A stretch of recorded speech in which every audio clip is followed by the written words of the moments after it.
Perasan tak? Dalam semua pekerjaan ni ada satu je pekerjaan yang tak pakai kek macam superhero. Dia tak ada pangkat general, bertabik hormat.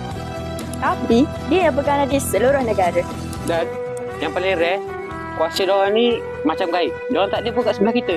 Tapi impak melekat terus dalam otak. Kalau korang cari maksud perkataan Bitara, maksudnya tiada tolok bandingnya. Unggul. Cuba bayangkan meja dorang waktu malam. Masa kita semua tengah sedap tidur, pen merah itulah yang menari atas kertas. Cari jalan, macam mana nak bagi kita faham esok hari pengorbanan senyap yang kita jarang-jarang nampak.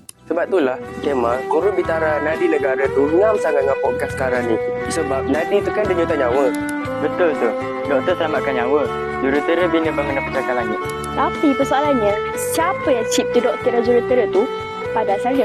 Mestilah guru tangan yang sama mengajar kita A, B, C dulu. Dalam video ini memang tak ada Isa yang bergelar guru. Tapi hakikatnya, kami tak kerti buat video macam ni. Tak kerti buat skrip macam ni. Kepada pendidik di luar sana, walaupun seorang pun kelibat guru tak kelihatan di dalam video ni, tapi percayalah. Ilmu cikgu sedang mengalir menjadi nadi kejayaan kami. Selamat Hari Guru!